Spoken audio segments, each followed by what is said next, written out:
Well, is terror closer than you think? About an hour north of Columbia, a small community called Islamville goes about its daily business. But their neighborhood is unlike any other in our state. They have no elected leaders. Instead, they answer to a man who lives in Pakistan, a man a law enforcement report says is a terrorist. Tonight, in an On Your Side investigation, we travel to Islamville in an effort to get answers. You know, it's not a location that we sit back and absolutely ignore. York County Sheriff Bruce Bryant is talking about this 34-acre site called Islamville, a self-contained Islamic community. All of the residents here accept this man as their ultimate leader, Sheikh Mubarak Ali Jilani. This 2006 law enforcement report was produced by the Regional Organized Crime Information Center. The center is funded by the U.S. Justice Department. The report says Jilani is known as an international terrorist and is the leader of the terrorist group called Jamaat al-Fuqra. The report also says Jilani is the leader of 7 covert paramilitary training compounds in the U.S., with one of those in York County.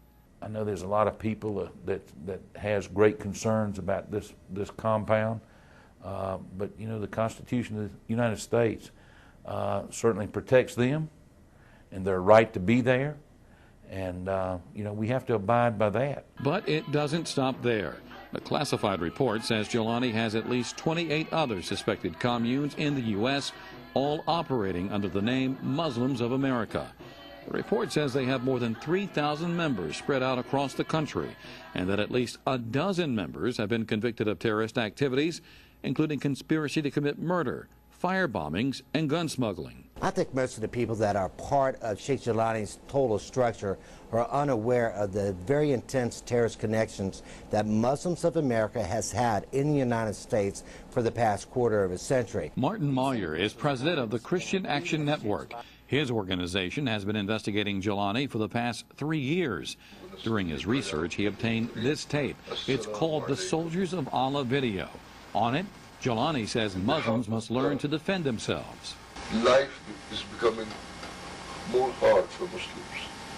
Therefore, every Muslim man and woman should learn to defend himself or herself. We are establishing training camps. And he says, you can reach me to join this organization by contacting our members in South Carolina. You can reach us in South Carolina or in Pakistan, wherever we are. It's not known for sure when or where this tape was made, but it does show someone teaching guerrilla warfare, including weapons training. Sheriff Bryant says neighbors often report hearing gunfire coming from the York County compound. At least once a month, anywhere from 500 to 1,000 Muslims converge on Islamville. The sheriff says his office is always told in advance, and there's few, if any, problems. Nevertheless, his deputies patrol the area on a regular basis. So Sheriff Bryant told you correct. This is an open community. We don't hide anything. This is Ali Rashid, an Islamville elder. Sheriff Bryant says Rashid was recruited by Jilani more than 25 years ago in Pakistan. He showed up some 2 minutes after we drove into the compound. I'm sure you've already photographed. What you've just photographed is all there is. The shrine is down the road, and the houses that you passed are all private residences. There's not anything else going on besides we have, you know, 5 or 6 residences down here, and that's it. When we asked Rashid for an interview, he declined, saying the Muslims of America leaders didn't want him talking with the media. He says they told him, well, look, anybody that gives a news interview, make sure, you know, you're not saying things that, you know, would seem like we're some kind of hidden group or something like that. We don't want you to get that impression. However, he did agree to call his home office to see if he could talk. A few minutes later, he came back, and again the answer was no. But when I asked Rashid about possible terrorist ties with Sheikh Jilani, he did tell me this. We're not listed as terrorists. Sheikh Jilani is not a terrorist, so we don't have no problem.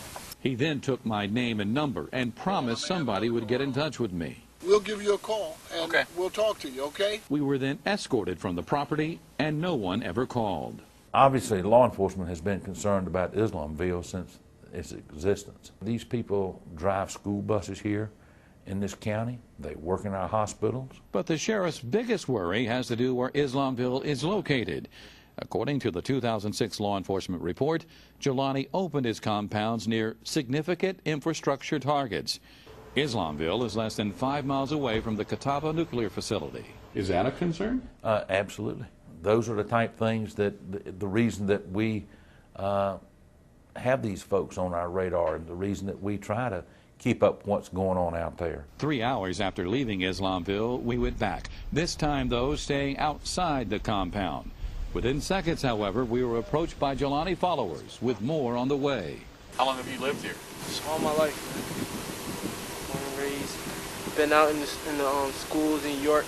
We live just like our neighbors live. We don't bother anyone. We're very friendly people. We go out and we work and we make an honest living, and we just believe in our beliefs. These people don't believe like I believe.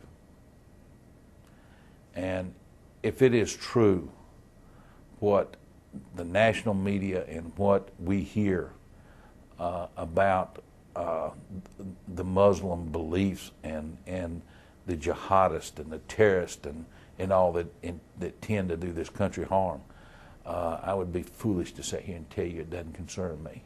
Absolutely, it concerns me. And, you know, I know there's people that would like to see us go out there and shut them down. You know, I've heard that. But somebody tell me how. Somebody tell me what right we have to do that. Well, despite that 2006 law enforcement report that says Sheikh Jelani is known as an international terrorist, he's not on any current terror watch list in America. Neither are the compounds that he controls, the Muslims of America. However, at one time, Jelani and some of his followers did appear on the State Department's list of terrorist organizations. However, they were removed from that list some 9 years ago. As far as who's living at Islamville now, more than 100 people stayed at the York County site 2 years ago, but that number is now down to around 50. The FBI is very aware of Sheikh Jelani and the York County site, but they would not talk to us for our story. We did, however, contact the Islamic Center of Columbia about Sheikh Jelani and talked with an assistant there named Abdul Malik. They know all about Jelani but have nothing to do with him. Malik said they stay away from Jelani's teachings and beliefs. We want to know what you think tonight. Just go to WLTX.com and leave your comments about Islamville.